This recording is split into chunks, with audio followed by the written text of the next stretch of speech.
All right, good evening. I call this meeting to order. It's the regular council meeting of August 27th, 2018. The time is 7:30. Could we begin with roll call? Mayor Pro Tem Bliss. I'm here. Councilman Corbett. Here. Councilman Gettings. Here. Councilor Grafstein. Here. Councilwoman Scott. Here. Councilman Soltis. Here. Mayor Hartwell. Yes, I'm here.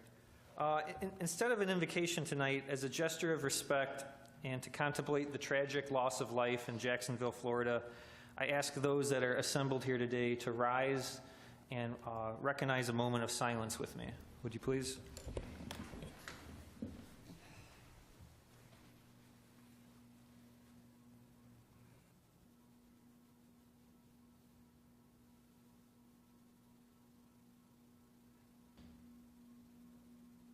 Thanks. If you'll join me with the Pledge of Allegiance.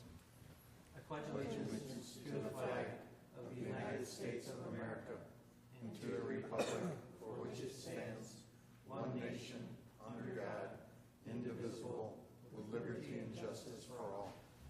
Thanks. You may be seated. Are there any additions or deletions to tonight's agenda? All right, we have one presentation tonight to declare September 9th through 15th the Suicide Prevention Week. Mrs. Marsh? I'll read the proclamation. Thanks. Whereas the World Suicide Prevention Day is recognized internationally and supported by the World Health Organization on September 10th of each year, and National Suicide Prevention Week is September the 9th through the 15th. Whereas according to the National Center for Disease Control and Prevention in the United States, one person dies by suicide every 11.9 minutes, with 44.193 deaths by suicide in our country in 2015. Whereas in our country, suicide is the second leading cause of death for 15 to 24-year-olds and is the 10th leading cause of death for people of all ages. Whereas Michigan has experienced over a 31% increase in suicides since 1999. Whereas each person's death by suicide affects at least 6 other people, with over 250,000 newly bereaved each year. Whereas in 2015, substantially more people are hospitalized as a result of non-fatal suicide behavior than are fatally injured, and even a greater number are either treated by ambulatory settings or not at all. Whereas programs such as the Student Safety Program, OK to Say, and the Oakland County Youth Suicide Prevention Task Force offer educational programs and intervention, and whereas the Suicide Prevention Week is being recognized to promote reducing the frequency of suicide attempts and deaths and the pain for those affected by suicide deaths. Whereas the City of Madison Heights recognizes suicide as a public health problem and suicide prevention as a community responsibility. Whereas far too many Michigan residents die by suicide each year, and most of these deaths are preventable.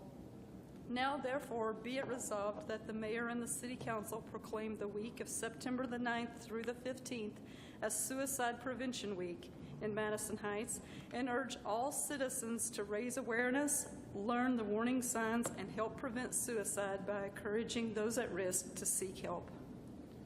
Thank you, Mrs. Marsh. Will Fire Chief Lolito please accept this proclamation?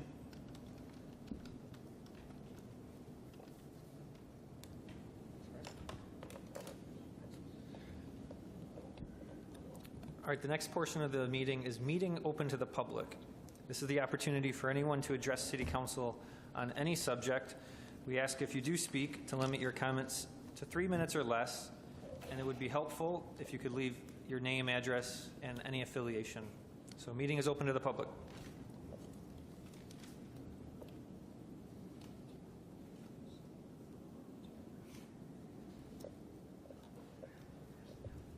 Good evening.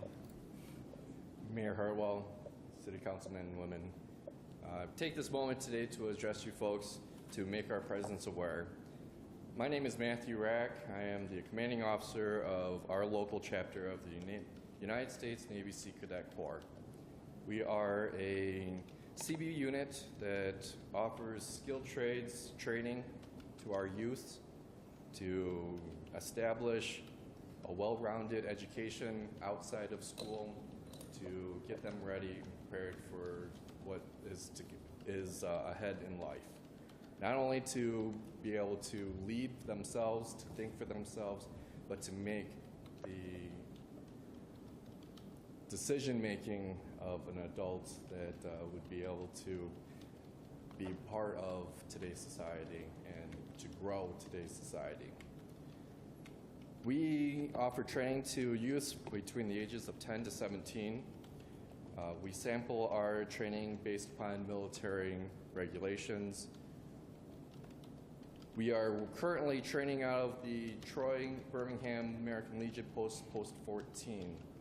We are going to have an information night at our sister post over in Royal Oak on September 4th at 7:30 for more details on what we are able to offer the youth, parents, and our neighboring counties and cities. We are joined by my wife, Jennifer Suarez. She's our operations officer, and my daughter, Jalen Swartzrack, who is one of our newest members. We are initially growing. We have a whole 2 cadets right now. We have other units that are applying to switch over to our units. We are right now going about and trying to recruit and make our unit aware in our communities, to the schools, to the youth groups. We are trying to establish a foothold to make sure that our youth aren't brought up by TV, that are instructed on the ways that we need to be in society, to be patriotic, to help one another, to not think just for ourselves, but for others and what is best for everybody. And if I may, I have some handouts. If I may. Yeah, please, I'll take them.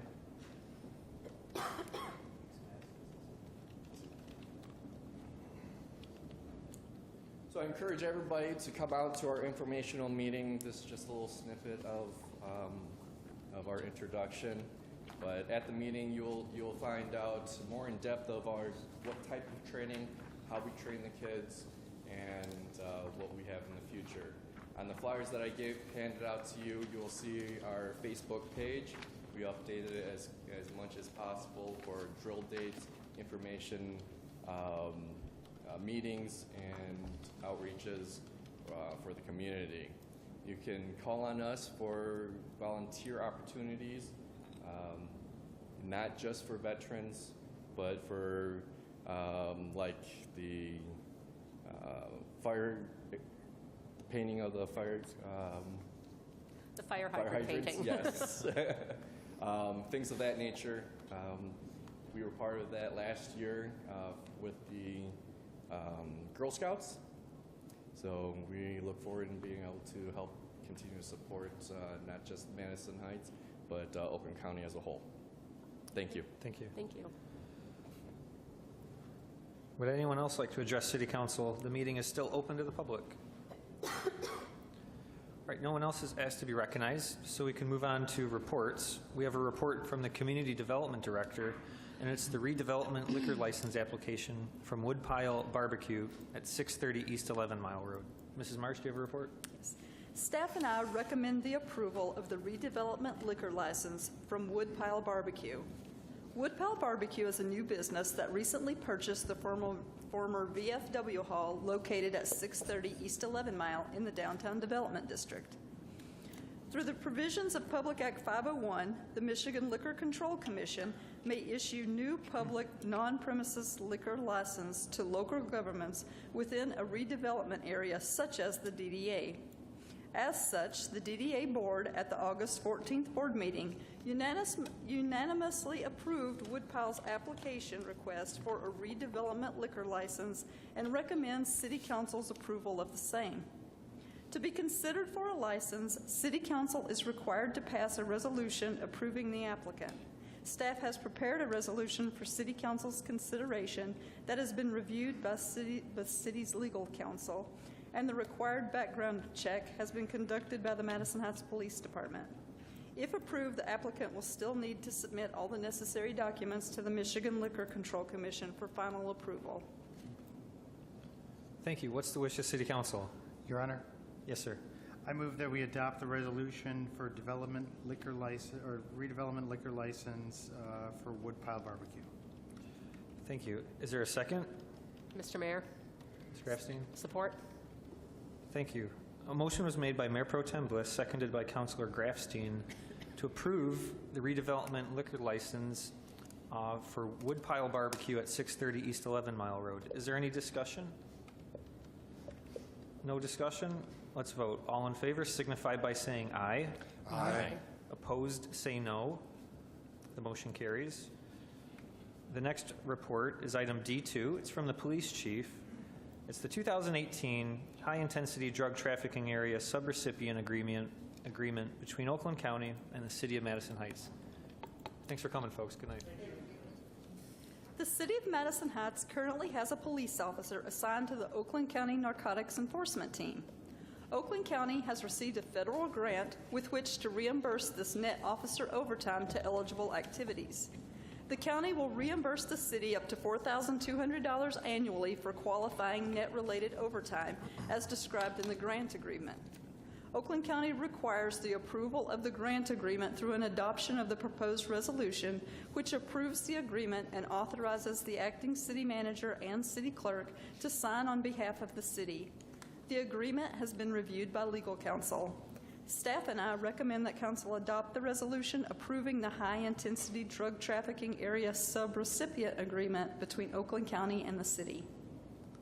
Thank you. What's the wish of City Council? Mr. Mayor? Mr. Corbett. Sir, I move that the City Council adopt the resolution recommended by staff approving the high-intensity drug trafficking area subrecipient agreement, which would be between the city and Oakland County. Thank you, sir. Is there a second? Mr. Mayor, Mrs. Scott? second. Thank you. Motion was made by Councilman Corbett, seconded by Councilwoman Scott, to approve the staff recommendation to adopt the resolution approving the high-intensity drug trafficking area subrecipient agreement between Oakland County and the city. Is there any discussion on this matter? Okay, let's vote. All in favor signify by saying aye. Aye. Opposed, say no. The motion carries. Next, we have a purchase recommended by the fire chief to purchase a replacement fire engine. Mrs. Marsh? Consistent with the city's capital improvement plan, $600,000 from the vehicle millage has been planned for the replacement of Fire Engine 722. This purchase was originally planned for fiscal year 2020. The new fire engine will replace a 2002 Pierce fire engine with nearly 70,000 miles. The city started setting aside $200,000 each year for the past 2 fiscal years with 3 phases. We currently have $400,000 set aside for this purchase. Due to the long build time for this piece of equipment, orders must be placed a minimum of 1 year in advance. Therefore, staff started researching this process. As we did with the 2 previous rescue purchases, the city will utilize an interlocal purchasing contract with the Houston-Galveston Area Council. This council expedites and makes the procurement process more efficient. It's a government-to-government cooperative purchasing program, allowing the city to access volume purchasing and discounts. The committee agreed that Suffin would provide the city with the best fire engine possible while maintaining fiscal responsibility. Numerous surrounding communities have used Suffin for the fire engine purchase. So typically, council would not be seeing this until next July 2019. However, with recent tariffs imposed on steel and aluminum, this has accelerated the engine's approval process. This corporation is delaying the $18,000 increase to the overall engine price for orders made before August 31st. They are also offering a prepayment discount for the amount of $9,935. Taking advantage of the pre-tariff pricing along with the full prepayment option, the city can save a total of $27,935 by paying for this engine now instead of waiting until July 2019. This company is expected to have the engine completed and delivered in July of 2019. Staff and I recommend that council award the purchase for the new fire engine to SubRecipient Corporation, I'm not sure I'm pronouncing that correct, for $586,141. Currently, we have $400,000 available, so we would also need a budget amendment for $186,141. This would be an advance from the fiscal year 2020 V millage in the planned upcoming budget year. After the arrival of the new fire engine, the old fire engine will be sold. We expect that to go for around $50,000, and that is not factored into this total of $580,000. All right, thank you. So I believe we have two possible motions tonight. First, to approve the purchase, and the second, to amend the budget. So could I please, is there a motion regarding the first matter to simply approve this purchase? Mr. Mayor? Mr. Corbett? I'm sorry. I move that the city approve the purchase of a fire engine, new fire engine from SubRecipient Corporation in the amount of $586,141. Thank you, sir. Is there a second? Mr. Mayor. Mrs. Scott? Second. Thank you. Motion was made by Councilman Corbett, seconded by Councilwoman Scott, to approve the purchase from SubRecipient Corporation of a replacement fire engine in the amount of $586,141. Is there any discussion on this matter? All right, let's vote. All in favor signify by saying aye. Aye. And those opposed say no. The motion carries. Mrs. Marsh, do you want council to approve the budget amendment tonight? Yes, since you approved the purchase, I think we should, and it will require at least five. Thanks for votes. bringing that up. What's the wish of City Council regarding the proposed budget amendment? Mr. Mayor? Mr. Corbett? Sir, I move that the council amend the current budget to increase an amount of $186,141, which will be advanced from the 2020 V millage revenue for the purposes of acquiring the previously mentioned new fire truck. Thank you, sir. Is there a second? Mr. Mayor, Mr. Gettings? second. Thank you. Motion was made by Councilman Corbett, seconded by Councilman Gettings, to authorize a budget amendment in the amount of $186,141, which would be an advance from fiscal year 2020 V millage, which would be planned from the 2019-20 fiscal year. Is there any discussion on this matter? As Melissa Marsh said, we need 5 affirmative votes if this is to pass. So can we do a roll call vote, please? If you're in favor, you say aye or yes, and opposed, say no. Okay, Mayor Pro Tem Bliss. Yes. Councilman Corbett. Yes. Councilman Gettings. Yes. Councilor Grafstein. Yes. Councilwoman Scott. Yes. Councilman Soltis. Yes. Mayor Hartwell. I vote yes, the motion carries.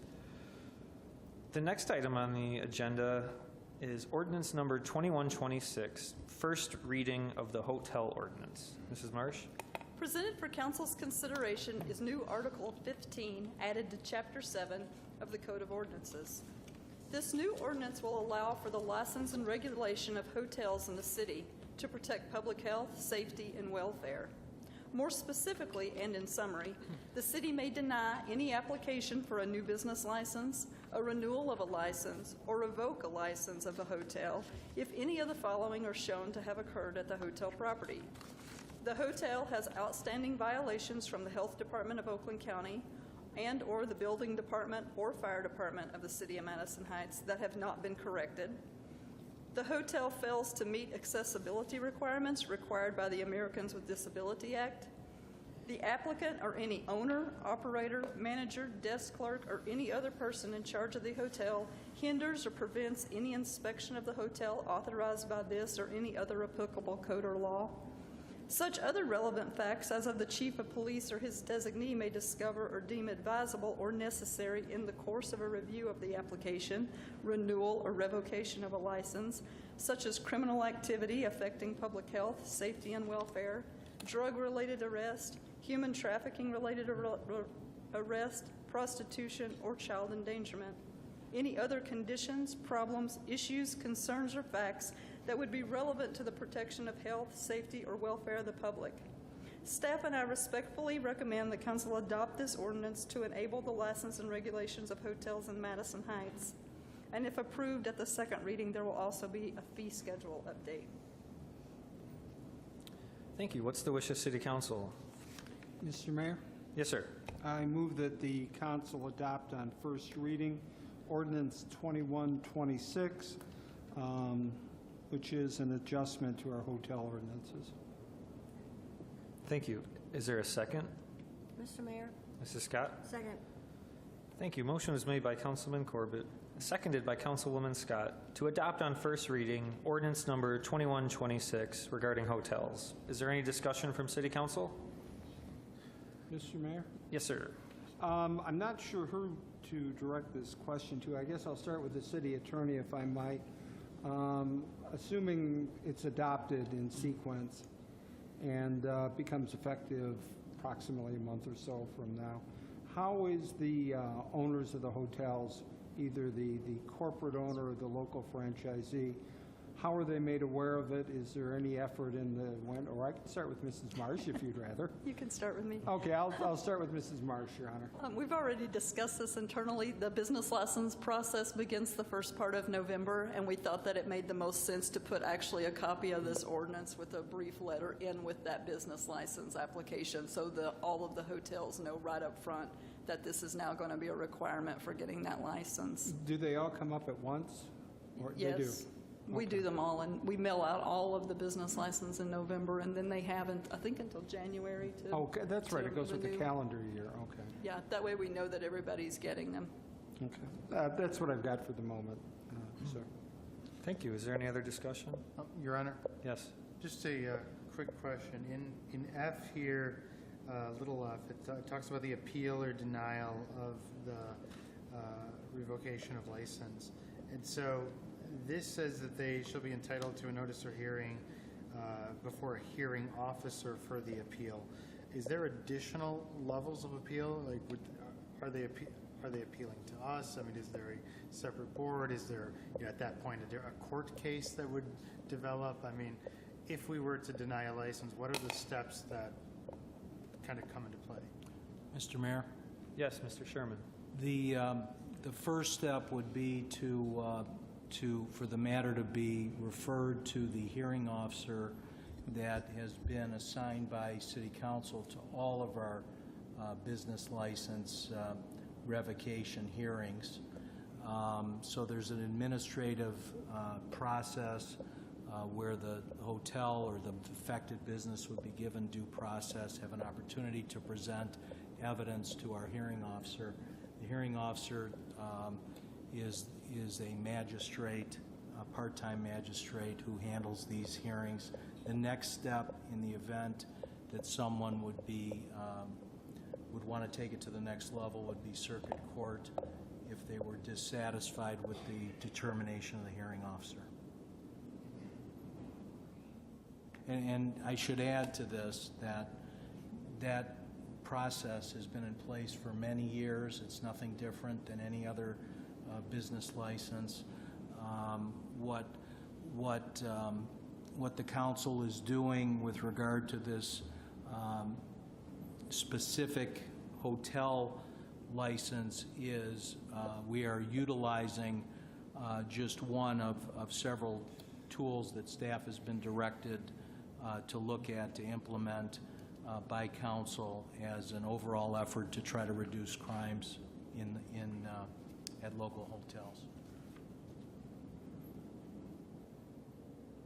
Your Honor, if I may, just as a follow-up to that, so you mentioned that this is utilizing the existing process that's already been in place. There are some key differences in here. I mean, is that could you elaborate on what this does specifically in addition to the process that we have in place? Sure.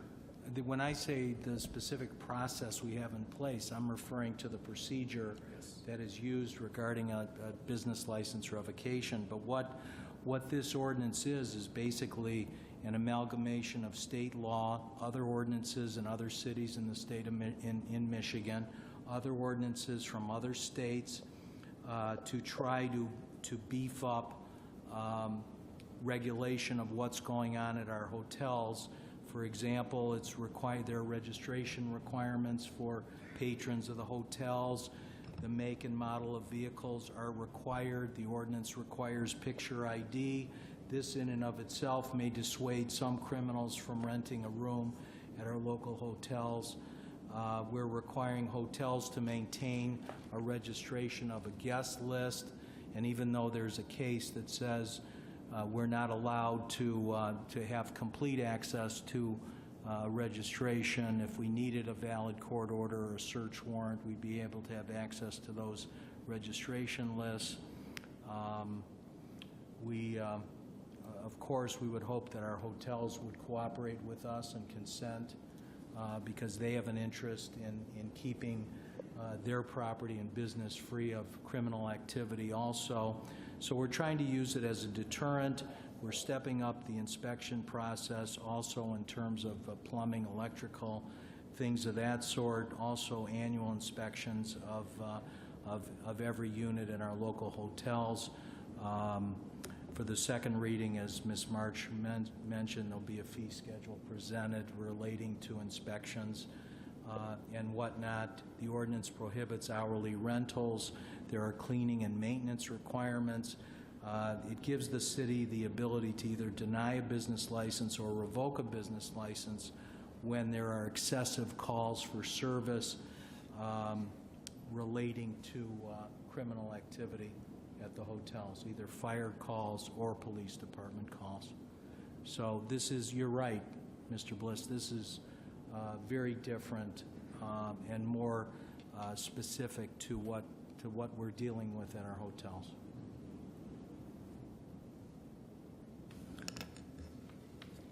Your Honor, Yes, please.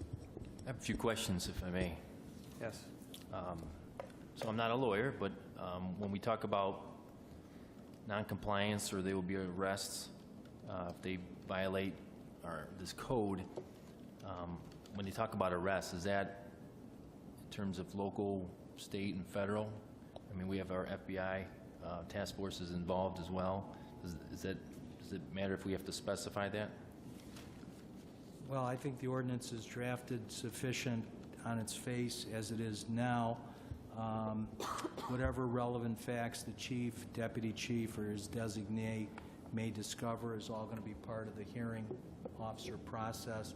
The hearing officer process is intended to be independent from city council. The hearing officer is independent, but oftentimes is hearing the case like a judge would hear it and making a determination based on the facts and circumstances presented at the hearing. Another question is, if we are requiring, if I'm reading this right, driver's license and registration, is that correct? Yes. Is there a way that we can audit that, or how is there proof? As I mentioned, there's a U.S. Supreme Court case which came out of California that ruled that the hotels are not required to actually share the registration with us. We would hope they would consent to it, but the Supreme Court did not allow it. So if we needed it under certain circumstances, our position would be to attempt to get an administrative search warrant or get a court order for it if they didn't consent. One last question: is it in there, or can we have, when they break an ordinance and we have a ruling or so forth, can we alert the parent company of what we found out? I don't see why not. Thank you. Thank you. Is there other discussion? All right, let's vote. All in favor signify by saying aye. Aye. Those opposed, say no. The motion carries. Next, we can go to the minutes of our past meetings. Can I have a motion regarding the minutes from the special meeting? Mr. Mayor, Yes, sir. I make a motion to approve the meeting from August 13th, 2018 as printed. Special meeting? Yes, sir. Thank you. Is there a second?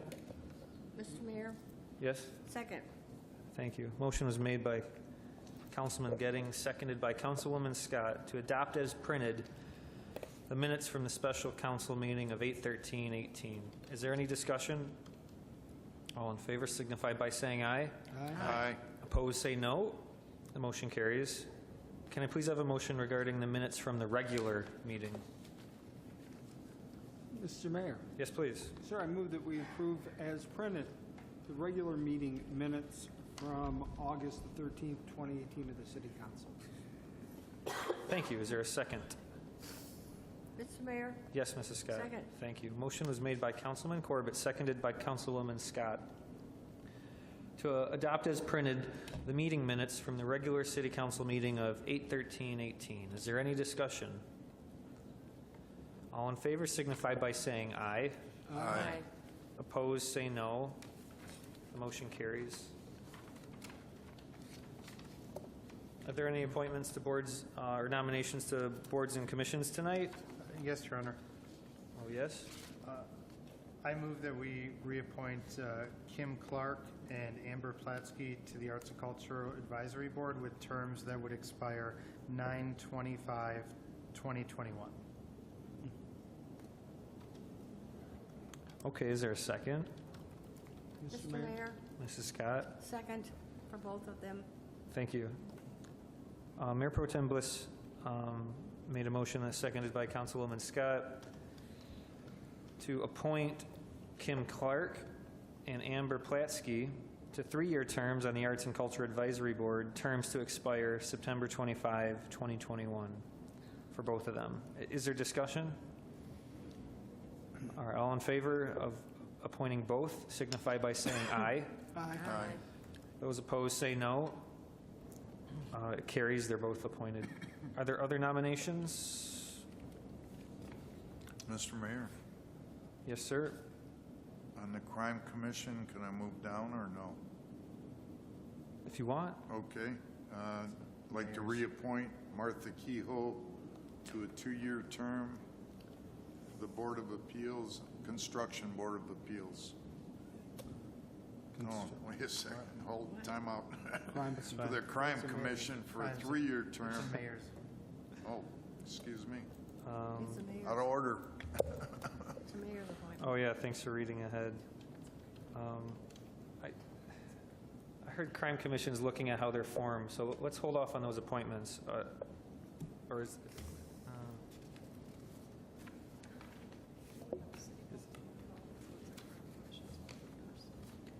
I guess City Council's going to look at the composition of all the boards and commissions, including the amount of seats on each board, and Crime Commission will be the first one that we review.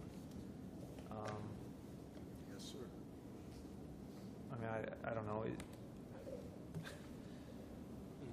I don't feel strongly either way. Do we appoint her tonight, or just leave it for another time until we know what the future of the Crime Commission is? Your Honor, Yeah. if it's a reappointment, wouldn't she hold the seat anyway up until, isn't that correct? That she's going to continue with the seat, even if we take no action? Okay. Oh, okay. All right, so I won't make any appointments tonight, or nominations. Any other nominations from members of council? All right.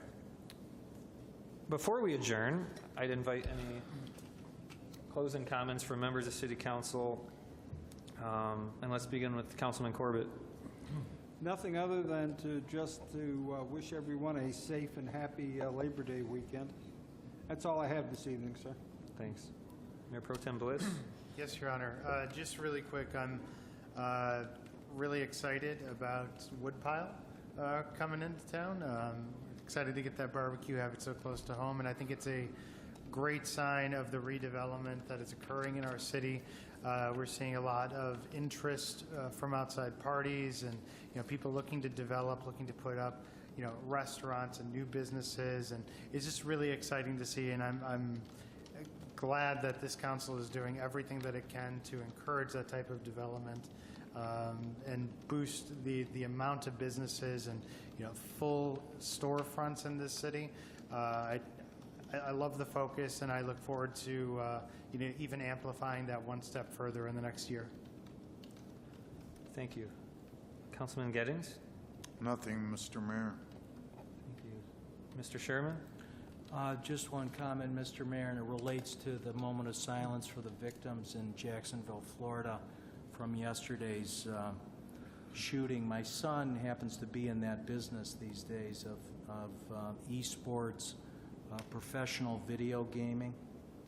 And it hit close to home when it happened yesterday, and I just find it hard to believe that people at a video game event who are competitive players that practice all the time, this young man lost in the tournament, came back with a gun, and it's just another example of an awful and senseless mass shooting that's taking place in our country. Now they need more security and metal detectors to go in and play in a video game tournament. Shameful.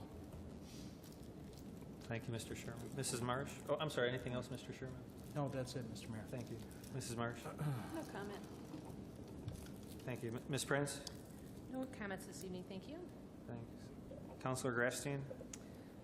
Yes, Your Honor. Last week, I attended a presentation by the Ferndale Rat Patrol at Ferndale Library, which was interesting.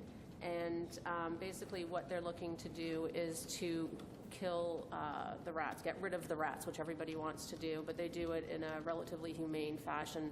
And they are going to be presenting here in a few weeks at our library. More information will come about that. But I urge everyone to get the information, to come if you can. I don't know, we're having it, I don't know if we're going to be videotaping it or what, but there's a lot of really good information. And I know that it's something a lot of people are concerned about. Most people, their first thought is, I just want to kill the rats. But you've got to be careful with the poison, because your cat or your dog can get to the dead rat, or they can get to the poison. So this is just something that I think is of big interest to the city. And I hope to see, they had over 50 people at this presentation. They had about 48 seats, and they had to bring out more chairs because more people were showing up. So I hope that everyone can come to that who is interested and who has this concern. I also want to provide a phone number. It's the suicide prevention line. It's 1-800-273-8255. There are a lot of people who feel suicidal, who feel depressed, who don't really know where to go. And I just want to make sure that people who are in need have that number. Not everybody has a good support system out there. If you know of someone that you are concerned about, I believe you can call this number as well, and they can help direct you. Thank you. Thank you. Councilwoman Scott? Nothing tonight, Mr. Mayor. Thank you. Councilman Soltis? Yes, Mr. Mayor. I'm really pleased with the ordinance, the hotel ordinance. I think that's a great job. Our staff, legal team, police chief, I'm really looking forward to that. I mean, that to me is it's a great way. It's an added dimension that we can really put a stop on this crime here in the hotels. It seems to be just kind of out of control right now, so it's a way to keep it in check. I think the language being used where we're talking about human trafficking, we're talking about child endangerment, those are powerful phrases that mean a lot to us and the citizens, and I think it's a great opportunity to really crack down on them. One of the other things is that we're approaching, the city did, is we reached out to the CEOs of these parent companies that I was mentioning before, and we talked to them and sent them the statistics, the chief's report, and they reported back positively. The local management reached out to us, and they want to work with us to make sure that that does not happen in their hotels, so that's a great sign. Secondly, I just pulled this up on, I think it's important, Officers Down Memorial page, and the police officers that have been killed in the line of duty this year, up to this year in 2018, is 98, and I believe there's 4 from Michigan, so I think it's just important that we keep them in mind, so thank you. Thank you. I have nothing further to add. I don't believe there's any other business before council, so the meeting is adjourned. Good evening.